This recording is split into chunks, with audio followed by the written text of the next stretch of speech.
Hello and welcome to Board Game Breakfast. I'm Wendy Yi. I'm Chris Yi. And I'm Eric Summerer. Good morning. And this is Board Game Breakfast. This is where we have contributors and you get to hear our random thoughts on random things. We're doing a top 10 list today. We'll be showing off our eye catchers and talking about an old school game. Eric, how old school are we going? 1980, I believe. That's pretty old school. I wasn't alive back then. I wasn't allowed to be alive back then. It was the 80s, man. Oh, no, I don't like this conversation. Please stop. How old were you, Eric? How old were you? I would have been 3. Yeah, 3. Aw. I'm about to celebrate number 48 coming up. Oh, you were Ooh. toddling around and saying all your words wrong at that point. That was me. Yeah, so Wink Martindale. I was announcing the various game show hosts that I knew. Bob Baca. That's the kind of kid I was. I'd like to imagine that you had the same voice, though, even as a toddler, just walking around. Mother, Bob Baca. Wink Price is Martindale. we are missing The Price is Right. Please put on the regularly scheduled programming. I do not want to watch All My Children. I would like to watch The Price is Right, Mother. Oy. Oh. Yeah, folks, we got a lot of cool things going on this week. We're finishing out the top 100 games of all time with we Wendy, are. Camilla, Joey, and myself. We are continuing the RPG series, the Four Doubloons, the pirate-themed role-playing series. And Yo ho, yo ho. I love that this is like the pirate action. Like, the pirate if we're action, playing isn't it, Eric? charades, this means pirate. Only if they're drinking grog, but yeah. what about this? Is this one acceptable? Yeah, that works. That says pirate to me. But what if you You have double to- down? You have That's to a hop on singing, one leg. dancing pirate.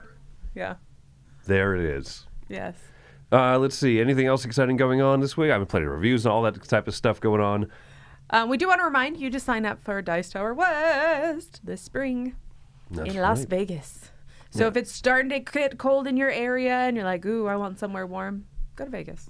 Somewhere just- that doesn't have pumpkin spice latte or leaves that change color. Out of No, here. they just turn brown and fall off the trees. There's no pretty reds and oranges. Oh, man. Yeah. It's all mulberry trees. They're all ugly. We're Yeah, starting to get into the leaf peeping season. We'll have the leaf peeping tourists soon. Ooh. Ooh. Ooh, with the leaf peepers. Don't even get me started on My them. daughter didn't know that that's a real thing. The color It's a thing, changing all of right. leaves. She saw a picture and she thought it was fake. What? Yeah, well, I grew up thinking that jumping into a pile of leaves was fake. I That was thought like that a was Hallmark a TV movie thing. I didn't realize that was real, that you could rake up that many leaves and jump. Well, into yeah. Okay. So in a few more weeks, you two can come up and help me rake. That'll be great. You really mean that, Eric? Yeah, come on up and visit at that specific time. Bring rakes. No, we got some. You're good. I don't think they'll let those on an airplane. I think that is definitely Can you just find a on the place do for not this? fly list. I'm checking my rakes. You're visiting the summerers, aren't you? Leaf peepers. All right. Well, all of that to say, you should go to dicetowerwest.com and sign up while there's still available tickets and everything. That there are. Come out to Las Vegas, game with us at the in March time frame over at the Westgate Hotel, one of the best board game conventions, one of my personal favorites. Helped out as That's Vegas, because you get my to visit hometown. family. No, it's just one of my favorite conventions. Give me the warm fuzzies, baby. When the leaves won't, Vegas will. That's the official slogan of Dice Tower West. What stays I've in Dice decreed that. Tower West is leaves. Why don't you make like a Dice Tower West and leave? Folks, let's go This to is our hurting my sponsor, head. Grip Mats, while we work out these internal discussions. I'm falling for the board game. This show is sponsored by Grip Mat. These custom playmats come in regular texture or with their custom grip surface, so cards, tiles, chits, and miniatures won't slide around during your games. Make setup a breeze, upgrade your play experience, or just beautify your table with a Grip Mat. Check out their Etsy store to see their huge selection of custom playmats for many of the best games on the market.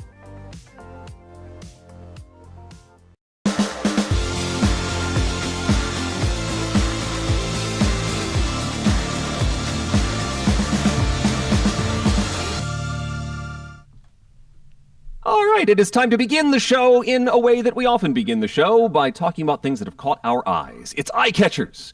And I get to start things off with the brand new version of a roll and move classic known as Magical Athlete. This came out a while ago. I was like, this I is think not it was new. a Z-Man release.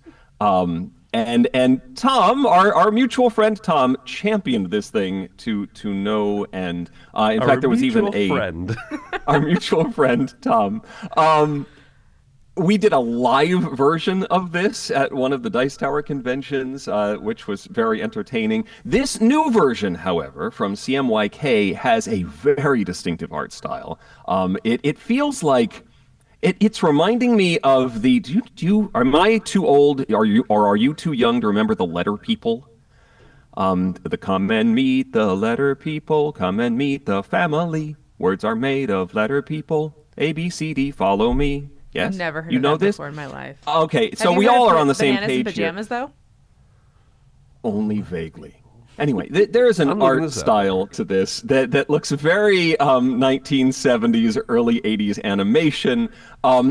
Magical Athlete is a roll and move game with utter chaos. The goal is to get your racer to the end of the track, but you're going to have drafted powers, and every racer has some sort of weird ability that might get triggered by other people. This is a gorgeous new production of an extremely silly game, and I love the fact that their promotion of the game says this game is broken, and it can just go off the rails, but that's the fun. I am sorely. Oh man, it's only $30. I'm tempted to pick this one up. I do not own Magical Athlete. I have sort of wanted to for a while, and this new version is pretty. Anyway, you should try it. If you haven't played Magical Athlete, you absolutely should. Which number of Vassal Law is it that a good game will get reprinted? Is that I like think it's 7? number 1, right? I think that's It's the the original. I think it's that's the the OG. original one? The original, Vassal that's Law. yeah. Okay, because there's also if you have it, use it in video games, right? That's more of like a principle, right? Rather than like a law. No, I'm pretty sure it's like Vassal Law number 2. He The says original that- Vassal's Law was a good game will eventually see a reprint, with Okay. some exceptions, of course. As far as I know, as in the office, I assume that you folks play this just constantly in I've Dice never Tower played this HQ, like my every life. afternoon. Wait, what? Never. I think I've played. So Tom has had this like homebrew weirdo version in the library for years now, and I played it at a retreat a few years back. But it turned out to be this like 20-person large game of it, which I think pushes the boundaries of how fun a broken game can be. Yeah. But yeah, I mean Yeah. it's when I say like it is a Tom Vassal homebrew copy of the game, I mean it. Like the player pieces are not from the original Z-Man version. The cards are not from the Z-Man version. It is weirdly hobbled together. So I haven't seen his version, but I did have someone at the Dice Tower retreat they have like a little table of games that people are exchanging and giving away. And one of the guests came up to me and was like, Wendy, why is Tom's copy of Magical Athlete on the table? Like, I guess that it was in enough Tupperwares and weird looking boxes that they assumed that it was Tom's version because it was also hobbled together. If you wanted all those special abilities, you had to do a homebrew version and put another 100 cards of athletes in there. I don't know how many of those suggestions made it into this new version, but the new production just looks so cool. And the fact that there's little extra meeples for each character, so you're playing with the elephant, you're going to get a little elephant meeple, or the guy with the really long legs has a super tall. There's one that's extra thick, just like big old chunk of wood moving down. I want this version. It's got that charm of, you mentioned the Letter People, but also just like any of those 70s quasi-educational type of things, your Kid friendly. your Schoolhouse Yeah. Rocks and conjunction junction type things, right? But like, by the way, I looked up the Letter People, and I think that possibly I have seen books, like older books, with these characters, but never actually watched the show. Mr. S and the Super Socks. I was all about those. What came first, the books or the show? The Super Sox came first, I think. Obviously. Yeah. It Obviously. spawned everything. No, I will say that I don't believe I've played this properly, because I don't believe that 20-something people game of it is probably the best way to experience it. But yeah, we We've got a copy here. I'm curious to check it out, Eric. Please do, and let me know. And play at something like 6. 6 seems like a good number. Right. Okay. A nice countable number by that bunny there. Yes, or the Heffalump or Woozle. All right, I think I am next, and my game is not quite yet on GameFound, but is to come onto GameFound sometime in Q4, so the end of the year, and this is Galileo's Truth. So this is by Thundergriff Games. They're the ones who brought you Darwin's Journey. It does have 2 of the people from the Italian design team, so it has, I can never say their names, Flamina Brasini and Virginio Gigli. I believe that's right. Yeah. Got it perfectly, Gigli, yeah. didn't I? Yeah, Eric knows all the Italian. So that's the thing is, I really enjoy a lot of what the Italian design teams do when it comes to Euro games and a lot of their philosophies behind it. I also absolutely love Darwin's Journey. Luciani's my favorite of the group, and he's not on this one, so there's a little bit of me that's like, oh, sad, because he always does fun stuff with tracks, and I love his tracks. But this one is still going to be really interesting. So I guess it's a deck building game as well as resource management and a couple of the other of those like great Euro mechanisms. But you are a big mind in 1610, and Galileo's in existence, so he's around, I guess, and you are trying to basically like produce research and build new things to help you do more research of the heavens and see the stars while not having the church come and attack you because you're what's the word I'm looking for?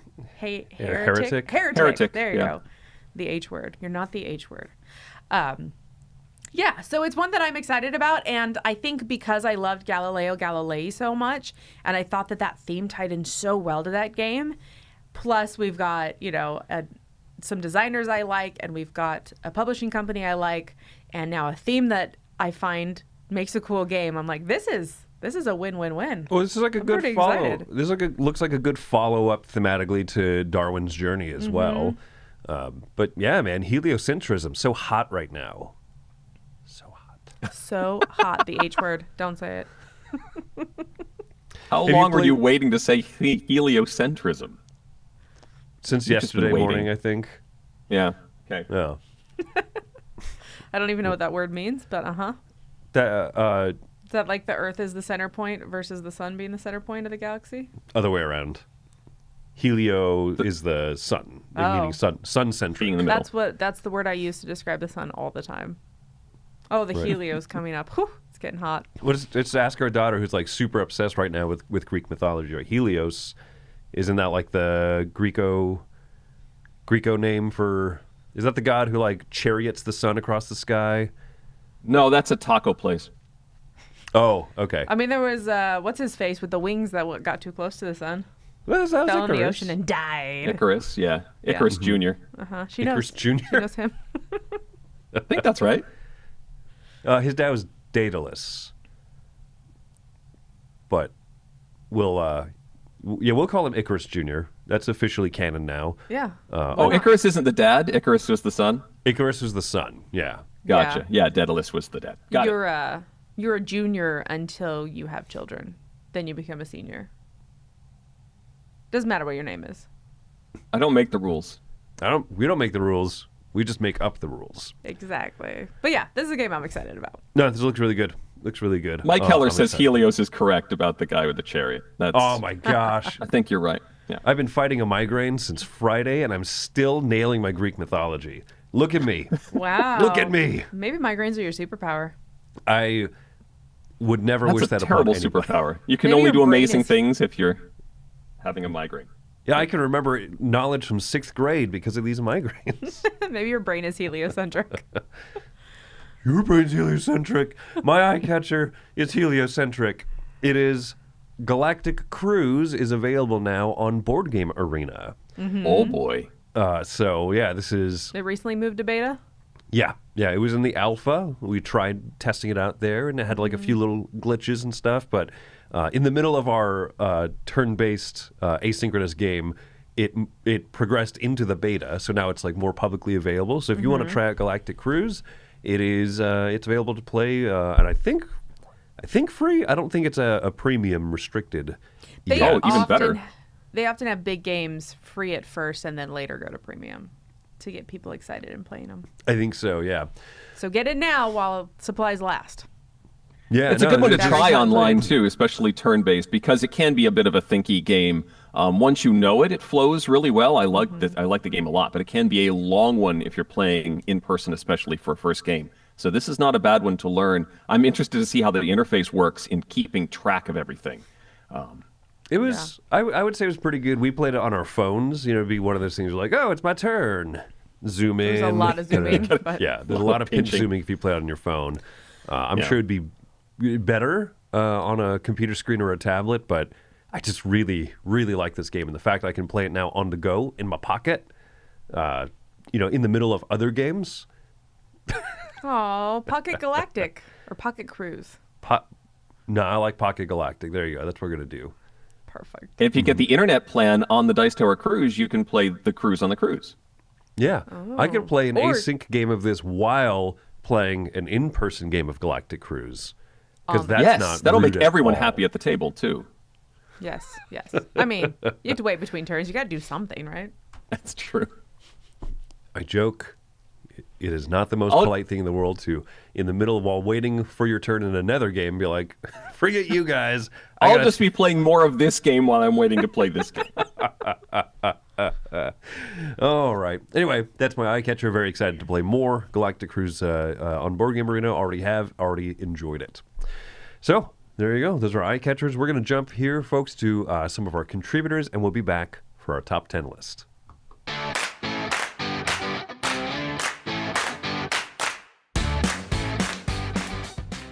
Hey, I'm Jordan. Let's talk about a weeknight game for 2 players. Sometimes you don't have a ton of time, but you still want to play something.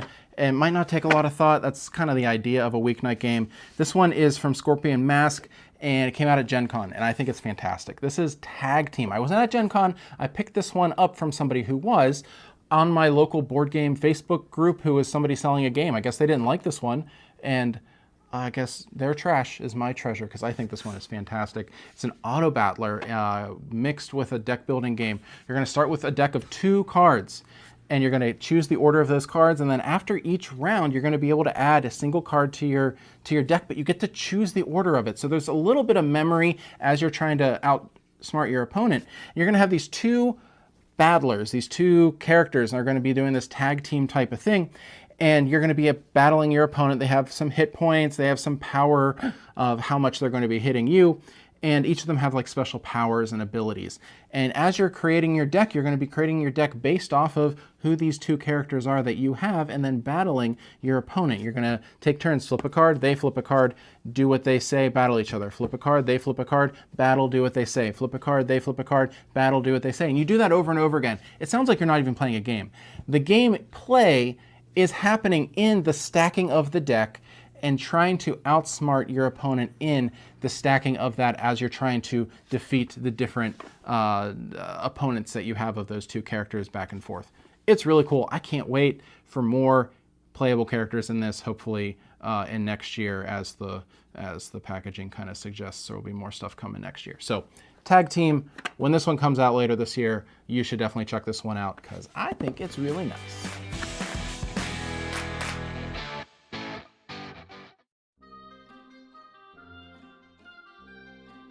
Okay, I gotta recruit a character, either from the castle or from the village. But I gotta see where the messenger pony is, right? Because I have to recruit where he is. Okay, he's by the castle. So I guess I could take the orange knight. No, maybe the gold. Oh no, the messenger pony is moving again. Now he's moving to the village. Well, village, I should get maybe the green character. Or no, the peasant that is brown and gives you gold. Oh, he's moving again. The messenger is moving to the castle. Okay, castle, I want it orange, but maybe also gold. Pick already, I have to pee. I'm sorry. Castle Combo is a tableau building set collection game in which players alternate turns selecting buying one character from one of 2 different locations, the castle or the village, depending where the messenger pawn is at the moment. Messenger pawn which can be manipulated and moved by spending keys.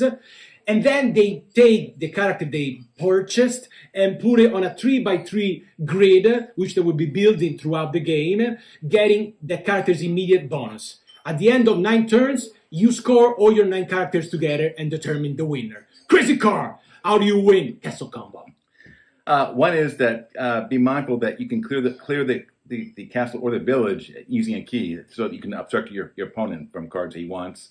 And secondly, you don't want to go after all the different strategies that you're able to because you'll score low. Try to be lopsided for what you're choosing. So much wisdom in so Scary. little time. Thank you, Crazy Car! I love your head. How do you win Castle Combo? You want to be able to manipulate. Hey, this is a serious channel. What are you doing? No laughing here. You want to be able to manipulate what you're able to buy.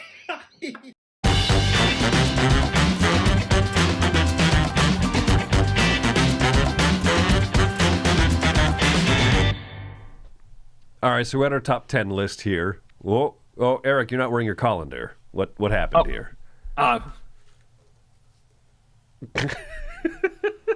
Where's your hat, Chris? He's wearing a hat. It doesn't count. That's true, Wendy. How dare you trick me like that? It's a very normal Nickelodeon hat, okay? Everyone had one of those in the 90s. I'm convinced that this one actually is from the 90s. I found it at my parents' house, and I was really confused because I never grew up with this Nickelodeon hat, but I found it at my parents' house after I moved out, and I would feign to believe that they did not purchase a new Nickelodeon hat after I had gone out to college and got married. Is it kid size? Did you have to stretch it out a ton to be able to wear it? No, it's got the adjustable It's got the strap? snaps. The one size fits all? Yeah, see that? It's got the actual like button-on snaps. Like I think they outlawed this in 2003. So But I you can't two believe have a child. Do you think maybe it was purchased for that individual? No. No, there's no chance. Couldn't of that. possibly She be. doesn't know what Nickelodeon is. She's 10. Yeah, she doesn't know how to put the nickels She's never heard of GAC before. in the little viewfinder. When I learned what an actual Nickelodeon was. Anyway, well, back to the topic at hand here, Is folks. that what a Nickelodeon is? Yeah. It's a viewfinder thing? When you would go to like the carnival or something like that, you would put a nickel into this machine, and then you would like look into it, and it would have these Like spinny basically like a pictures or flip like- book. Yeah. yeah. And so it'd be Huh. like a small Little- little animated short. Almost that a you movie watch. projector, yeah. That was called a Nickelodeon. That's what the channel is named after. Why did they come up with that name? It's named And after how the much do you Greek think it god cost? Helios. Oh. Hey, we're doing our top 10 list now. Yes. If you're not familiar with our top 10 list on Board Game Breakfast, we are each going to pick one item. The three of us are each going to pick 3 items, one at a time. That's my cover. But then the final item is going to be voted by you, the audience. You're going to throw it into the live chat, and we'll pick one of those. And having just gotten back recently from the World Series of Board Gaming, what was on mind, in the top of our minds were the top 10 games that we'd want to see a tournament of. Very serious tournaments. Yeah. Like $10,000 prizes. Yeah, exactly. There's a lot of money on the line, and it's time for people to play these games competitively. What would you like to see played in a tournament setting? I'm going to go ahead and start here. So go ahead and throw your answers into the live chat. We'll pick one of those as the number 1 answer. But starting at number 10, I would love to see a tournament of Beat the 8 Ball. Just imagining just the high stress of it all. If you're not familiar with this, you each of you has a little marble of your color in the launcher there at the end of one of those tracks, and you spin this 8 ball around that cylinder, and it keeps spinning, going around and around and around, and you just have to wait until you think that you can release your marble to beat the 8 ball, not be behind it. But you don't want to be first. You want to try to be as close to the 8 ball as possible before it comes down. But if you release too late and you go after the 8 ball, then you lose points. So I think that this would test your grit, test your mettle, test your earnest fiber of every being of your body. Well, this Your gumption. is super dexterous because if you hit those little hammers too hard, sometimes your ball will stay or it will fall off the track. So you have to have like those precise. Fall off the track? Have Okay, you ever made a no, fall it's off never the... fall off the track. Okay. But I definitely have made it so it hasn't gone down. Now I'm just making up stuff. You press it You too really hard. hit that thing hard, you'll break it. Yeah. And then what happens? Yeah. You press it too hard, boom goes the dynamite. You woke daddy. You were eliminated from the tournament. Auto loss. I would play in this tournament. I'm all for it. Oh, I wouldn't play for $10,000, but I'd play in this tournament. Sure. Why Well, I mean, wouldn't you you wouldn't play have to for pay $10,000 Because to I would lose. lose I'll all play the it. time. I would lose $10,000. You don't have to pay. What kind of tournaments have you gone to? Anyway, that's number 10. The house always wins. Beat the 8-ball. My number 9 is a pretty straightforward tournament about chucking dice into a bowl. I want to play Strike for big money. You're throwing these dice into the springy container. How do you get that springiness of that arena just perfect in the official version of Strike? I've tried to do this in Tupperware. It doesn't work the same. You have to have the official Ravensburger dice arena to play Strike. You're throwing these dice in, you're trying to make combinations to earn dice back, but not lose all of your dice. And if you don't do it on the first one, you can always throw another die in and maybe push your luck. And then somebody clears the bowl and everybody has to throw all their dice in, and then you're chanting, I'll throw them all in, all in, all in. It's great. It's great, and it's a great tournament. I think tournaments exist for this. I just haven't experienced one. Number 9. For the thematic tie-in, would you have everyone dress up as a gladiator? I mean, would we have to have like swords, the belt, the bare chest, that whole shebang? Yes, or you could dress up as a die if you wanted. Imagine how bulky that would be. That's great. I would go watch the one where everyone had to dress up as dice. That would be... I would pay extra to watch that That would be all one. your jam. Yeah. Yes. All right, mine for number 7 is a reachy, grabby game that may or may not draw blood in a tournament setting, and this is Spiky Dastards. I've only played this one time, and this game is painful, and I can't imagine with the intensity of the tournament, people like slapping other people's hands, and that just sounds awfully painful. I would love to watch this one and not play it. I will be the judge. You'd be the host. Yes. Yeah. And you carry the Band-Aids. Oh, there's no Band-Aids. This is wild. We are heliocentric here. You get cut, you get poked, you just deal with it. You just sell the Band-Aids at a premium. It's how you make even more money in the tournament. It just progressively changes the color of the spiky dastard that you have to grab. Woo. I got dark. All Special right. promo card, blood-soaked. Grab the blood-soaked players or pieces. Ooh. All right. Well, number 7 from me has already been said by somebody in the live chat, Mike Heller, but this is Hot Streak, baby. Wait, when did a Homer Simpson one exist? So... What? Okay, well, I just grabbed these pictures off of Board Game Geek, and I saw that someone had put this up, and it made me so jealous, so jealous, so jealous. I would love to be able to have a copy of Hot Streak with Homer. I forget what this character is called. Is it not just Homer Man? What's it? Is it not just Homer Man? Is Homer instead of hot dog? It might be Homer Man. It might be the thing that episode. But yeah, it's just so delightful. This is probably one of the characters in like that Simpsons Tapped Out game. Yeah, probably. But I think that you could actually have an entire set of just Simpsons themed Hot Streak. I'm going on a complete tangent now, but you could have like the isotopes. You could have the three-eyed fish, right? Replace Gobbler the fish there. I think that you could get Dancing Homer. Dancing Homer. That's right. Yeah. Or we could go like multi-TV thing and have like the Doug superhero character, Captain Underpants. Quail Man. Oh, that's who it was. Yeah, Quail Man. Who's yeah. Captain Underpants? That's its own children's book series. Oh, okay. Well, Quail Man with the hat. That's the belt. Yes. He wears his underpants on the outside, right? That's why I was thinking that. He Okay. does. He does.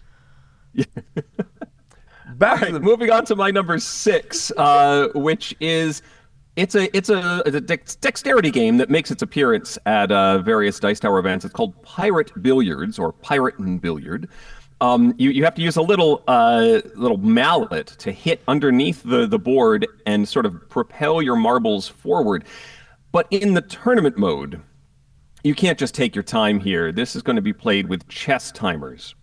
And so you have to play quickly and hit those marbles as fast as you can and playing multiple tables at once. You're all going to be going at once. Marbles are going to be flying everywhere and hitting each other in the head. And that's the way I want to play pirate billiards for a tournament.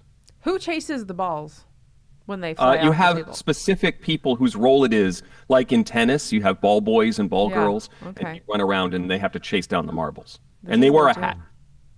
They have an official hat, yeah. What color's the hat? It's a black with an orange Nickelodeon logo on it. Perfect. I have one of those. Joke's on you, this is navy blue with an orange Nickelodeon logo on it. I ain't running for nothing, Eric. All right. Next on my list, can you move the slide because I want to make sure that it's in my door. This is the one, Happy Salmon. I've never actually played Happy Salmon, but I guess you're just doing like weird little hand motions, right? And you have to get through your stack of cards. But I have a friend who played this for a charity fundraiser thing that she did, and she Crystal, played it. in fact. Oh yeah, Crystal, and she played it in one of those like blow up dinosaur costumes. And so in my imaginary tournament, everyone has to wear some sort of blow up outfit. I don't care if you're riding a dinosaur or if you are a dinosaur, but like you need to be flopping all over the place as you're like Happy Salmon, and yelling and running around. I wonder what like deep-seated strategy would come out of this. You know, when you're like, ooh, I really need to do a high five, but your stack's running low. I'm not going to high five with you, but do I wait too long? Do I, you know what I mean? Like you would get some sharks in Well, the Happy card Salmon counting is a valid strategy in Happy Salmon.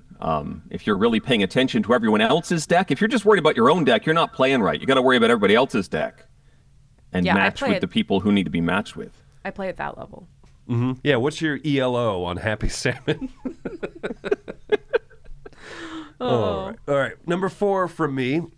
This one came to me, and I was like, oh yeah, this is a tournament I would watch much sooner than I would participate in. But the game, folks, is 21X. Eric, are you familiar with this? I am not. Tom did a review of this. It is an algebra-based version of blackjack. I'm out. So you see those cards there. This is like crypto on speed. Oh my goodness, yes. Yeah. This comes from my crypto. Eric is literally out. He is gone, Bye, folks. Eric. He Hope is. you like the void. So if you can see those cards, right, it says things like 2x minus 6 and negative x and 2n minus 2x. And so you are dealt this hand of 3 cards, and you can add a few cards to it, and you're trying to solve for the value of what x can be, or sometimes if you play with the advanced cards, y and other values. And I think is always the number of players. But anyway, this idea of can you create an x that gets your hand of cards to 21, and if not to 21, the closest to 21, but 20 busts you. So you either want to get 19 or closer or exactly 21. And it's a race to see who can do it first. I bet 20 is a bust because it's easy to multiply by 20. It's very easy to get to 20. To get to 20. And the number of times you get to 20 is infuriating in this game. Okay. Is this a I'll race pass game? on that one. Like, is there a speed element to this? Yeah, it's a race. Ooh, okay. Yep. Oh my goodness. I would love Okay. to watch high-level players of this, Eric. That I would wouldn't know what be was it would be going on. something. It would I be would just be something for lost. sure. Number 3 is Exit the Game. Now, you would have to present this with a the new season of Exit. Ravensburger releases their Cosmos. Why am I thinking Ravensburger?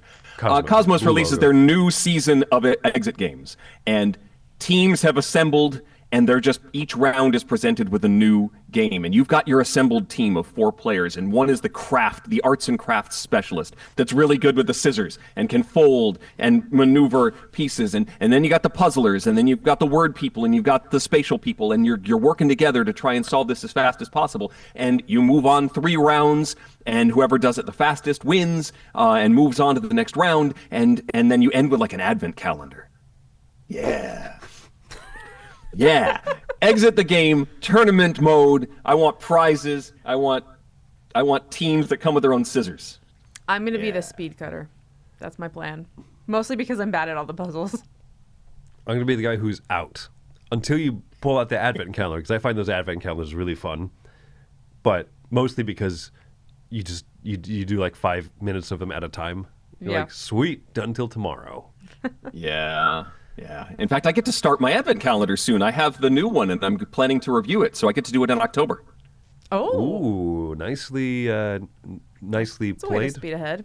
Yeah, that's a smart way to do it. Yeah. Oh, I'm excited about it. Yeah, that's one of our favorite traditions, the advent calendar. Yeah, for sure.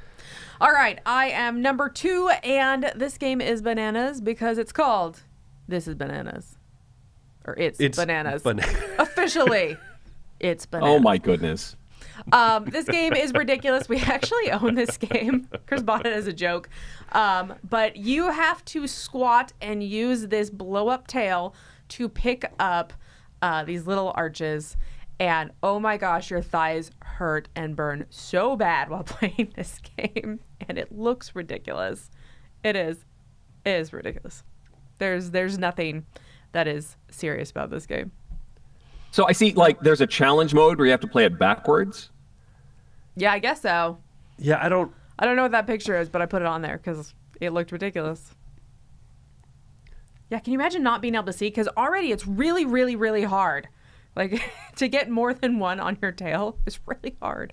It's hard to get one on your tail. Yeah, but then they start falling off, and it's a whole thing. Oh, yeah. This is a whole thing, all right. This is another tournament I don't want to be in, but I want to judge the improper tail placement. We went from exit the game, like a real suggestion, to this. I couldn't be more proud of you. For sure. Let's move off of this frame because, whew.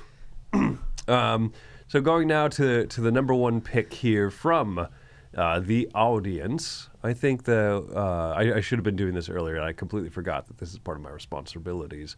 But I think Luce makes a pretty good point here. That was going to be my pick, too. Yeah. The Hungry Hungry Hippos tournament. I think that you would be surprised to see just how much strategery would come out. At what level of fulcrumization do you press on that lever to get that hip? Do you go for speed or do you go for accuracy, Eric, when you play your games at Hungry Hungry Hippos? Yes. Yeah. And that's why you're a winner. I think it's like those drummers that have like the mad calves because they can do like the double bass pedal thing like super fast. It's going to be like that. It's going to be like bam, bam, bam, bam, bam, bam, bam, bam. That's true, right? And then the final round is life size, where the people get pushed in on carts and they have laundry baskets, and they just try and grab. That's the final round. I want to do that so badly, Eric. Except I'm older now, and that sounds less. It sounds like pain. It sounds like a painful next day, is what it sounds like. Yeah. But in my 20s, I would have done that in a heartbeat. Oh, yeah, for sure. All right. Well, there you go, folks. That is the top 10 games we'd like to see in a tournament. We're going to jump to some more contributors and be back with our old school game. This is a segment where we take a look at a board game based on an IP, and I tell you if the IP and the mechanisms match. Today, we're looking at House of 1,000 Corpses. I'm going to give you an overview of how the game is going to be played. This is going to be your round marker, and the game is going to be played over 4 rounds. Each round is going to have a cleanup phase, and you're going to go through. If the game, in order to win the game, you have to get your blood meter all the way up to 15, or if you're playing Nightmare, even further. You have to do that before the end of the 4th round. If 3 of the NPCs are able to get out of the building, or you don't accomplish the 15, then you would lose the game. Each player is going to play and pick a character they're going to have. Each character is going to have a unique special power. You'll have a different cube combination, and you will have your 4 cards under here, which will be your actions, taking up 5 of the spaces, as you can see here. So this game is dead on, pun intended, the source material. You are playing the bad guys, and the bad guys were the star of the movie. So instead of having you kind of follow the final girl and you're rooting for her, in this one instead, the characters were more interesting, were the bad guys, and you follow them in the movie, and you definitely follow them in this game. This isn't a truly unique game in that respect, but I feel like the game really brings it to the table. It's a very solid, very good game in my estimation. You also have all of the characters, little details on the board. There's little hidden gems, and I think that they put in there on purpose. Each of the characters have unique powers, and the game works differently based on those powers. I think that it really works out. Keep in mind, this is a mass markety type game, if you like an IP-driven game. So it's not going to be, your next Lasarda or anything like that. But I really like what this game does. It sticks to the source material very well. All of the characters from the game in there's a way you can put the sheriff in it, and I think it just works brilliantly. This is one of those games that, to me, is a 9, a 10, based on the IP and the mechanisms matching. Great job with this one. And if you haven't played it and you like horror games at all, go back and check this one out. It's not going to be as good as something like Terrascape. I think this one really nails the IP, and if you're a fan of the movie at all, you're going to really adore this game. Oh, it's a big one. Oh, I got it. It's nothing. Just kidding. There was nothing in my hand, just like the board game Fire Tower. You'd think there'd be something because there's fire, there's friends, and there's wind blowing towards your friends in the towers. So that seems like a fun game, right?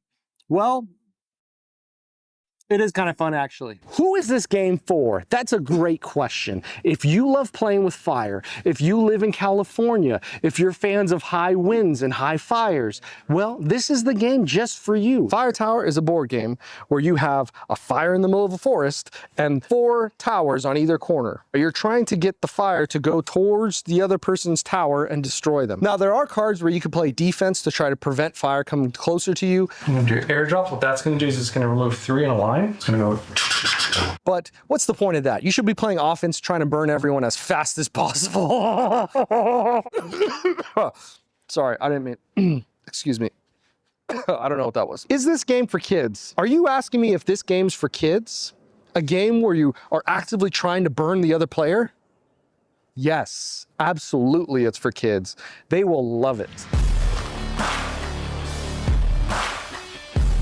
I think your kids will love this game. It's easy to teach them. As long as they know how to read the cards, they'll figure out what to do. It's pretty self-explanatory. The only thing that's not explanatory is the wind. The wind is blowing it west. But how do we get it here? We have to blow it south. Maybe I'm playing the game wrong, but I thought when you put the wind north, for example, you just put the next one on top. But then naturally, like in a fire, it's not just on top of each other. It's kind of like a V. You can go laterally. So I was putting things on top and one laterally to the side. I thought that made sense. Maybe I'm playing wrong. Maybe I don't know what I'm doing, and maybe I'm just burning everyone way too fast. Excuse me, sorry about that. Would I recommend this game? Yes, I give this game a California out of 10. What does that mean? You know what that means.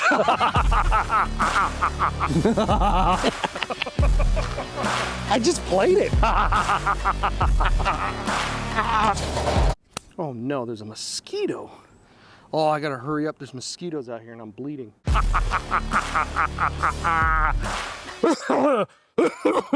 Excuse me.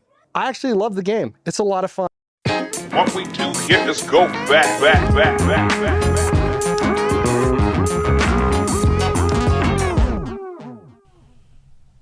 All right, it is time for our old school game from what year, Eric?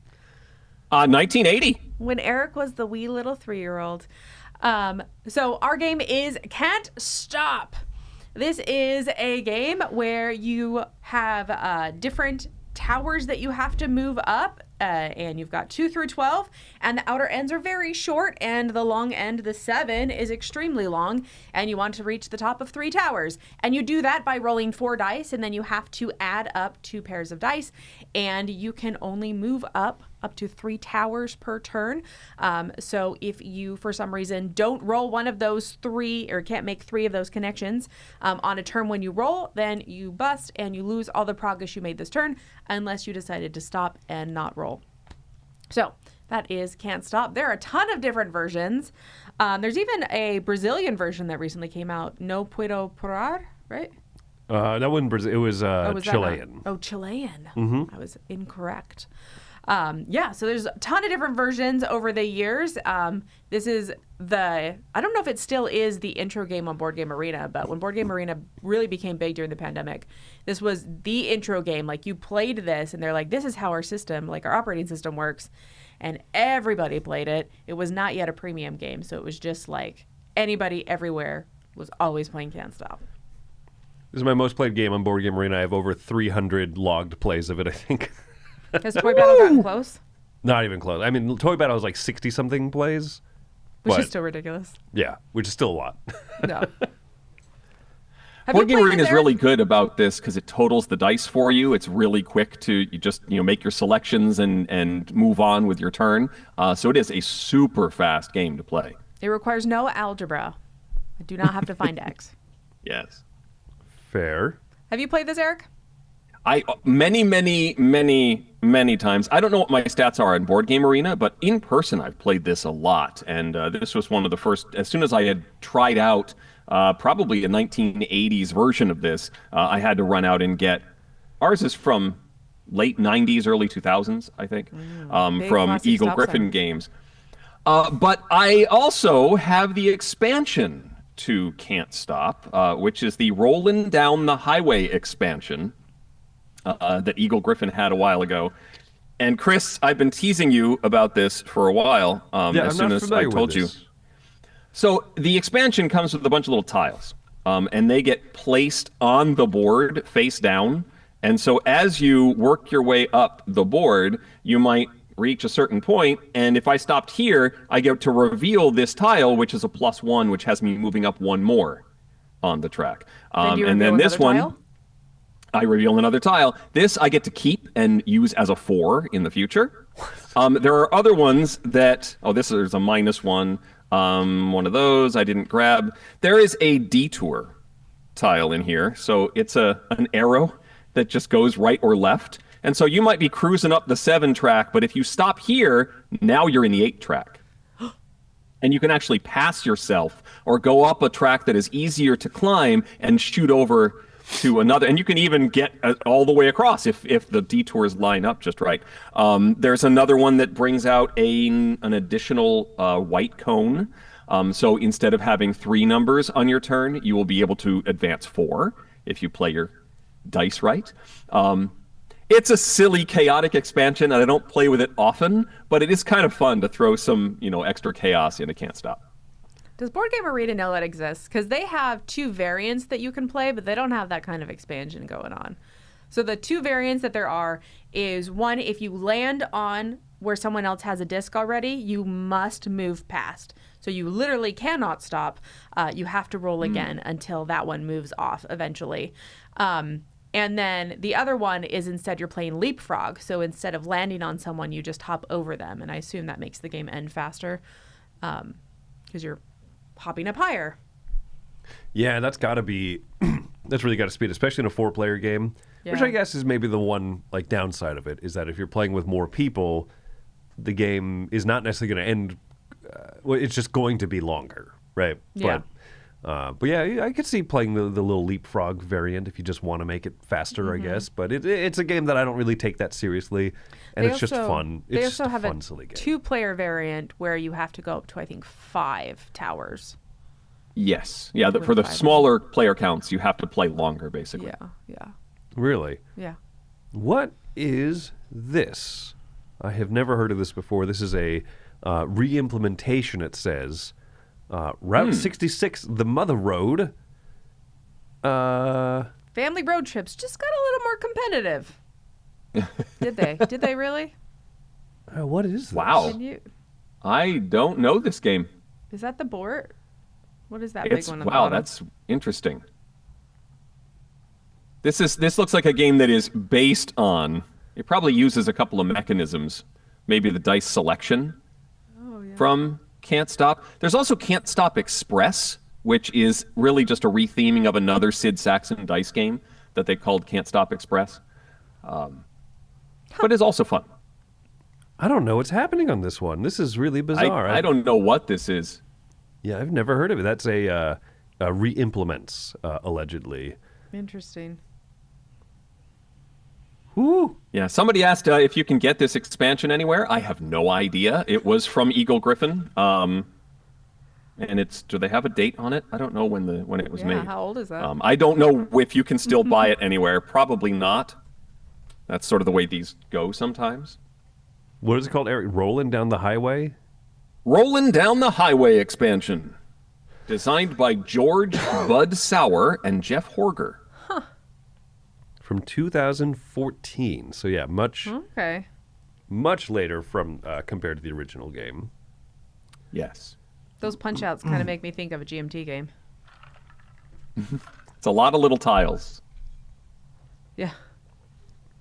All the tiles. They're probably one way of the bigger than tiles GMT is game like tiles. that variant you mentioned, Wendy, where you can't stop on it if it's like a construction or a crash, and it forces you to roll again and get that number again to get past the crash in order to get your progress locked in. So when you play the expansion, is your strategy not to hit those little things, or is your strategy to hit them? It depends on the thing. Yeah, because eventually you see roots. It's sort of like Merchant of Venus, where you start to see the roots spread out, and you might want to hit those detours to scoot across the board. Or if you really want to win the 7, you don't want to get shot off to the 6 or the 8. So the detours stay. They stay put. Yeah. They can be used many times. Oh, interesting. Huh. Yeah, as do the +1s and -1s, and it becomes a weird roadmap after a while. So what happens if you win like the 6 3 times? Oh, you can't. If you've already made progress on something that's there, I think there might be a rule about what happens if a column is locked and you get shunted off into it. Yeah, I was like, do you just lose all your dice? Or I wonder if you like shoot to the next one over or something like that. Oh, interesting. Just like you would in a real highway. Yeah. Yeah, you just change multiple the highway's closed, I get detoured. Right, I want to merge one lane over, the entire lane is closed. I'm just going to I'm going to Dominic Torino jump Fast and Furious style over the entirely closed lane. Or that's what I learned from drive Mario my Kart. Lamborghini underneath the semi-truck, woo, scathing by without a single scratch. Yes. This is what I learned from movies, folks. Good plans. Good plans. All real life applicable. Well, yeah, you lose progress if you go to a column that you've won, that somebody has won already. Oh, you just so it becomes driving off a cliff, basically. Don't do that. Well, I like that high version risk, of it high better. reward. Ooh. Well, there this is you go. Thunder Road Vendetta, the can't stop version. So do you actually enjoy the expansion, Eric? Like I said, it's been a while since I've played it, but I do remember having fun with it because it's so wacky, crazy, weird things happen. You start cheering for people to move around other folks. It's kooky crazy. We like kooky crazy. Okay. There Yeah. A little bit of that magical athlete in your can't stop, right? Why not put the peanut butter on your chocolate bar, I guess? And you yell, go hot dog, go Homer. There's a real racing theme to this episode, I think. I think so. I think so. It's a race to the bottom. That's what we're at. All right, we don't have any more contributors, right? This is it? No, that's it, folks. All right. That's episode 532 of Board Game Breakfast. Remember to sign up for Dice Tower West, and Dice Tower East is not up for registration yet, but start thinking about it because it's going to be good. Dice Tower Cruise, we're running low on available cabins there as well. So, Eric, you're coming on the cruise, if I remember correctly, right? I shall be. Yeah, I'm a solo adventurer on the cruise this year, so I get to. I'm probably going to play more games when I'm not doing as many excursions and stuff. So yeah, all right. That'll be fun. Well, there you go, folks. You heard that threat here first. Eric will play more games. So if you want to come and play games with someone delightful like him, sign up for Dice Tower Cruise over at dicetowercruise.com, dicetowerwest.com, dicetowereast.com if you want to get updates on when registration for that opens up. So, yeah, come play some games with us. We'll be back live tomorrow with the Top 100 and a few other things throughout the week, of course, of normal programming. Four doubloons, RPG, and everything. Nothing else live today, though, right? I don't think so. I don't think so. We're going to go ahead and say not. We'll see what happens. And if we're wrong, we blame it on Eric. That's right. That's right. All right, folks. I'm Chris Yi. I'm Wendy Yi. And I'm Eric Summerer. The blame taker, leaf peeper, Eric Summerer. Folks, we'll see you next time. Heliocentrism.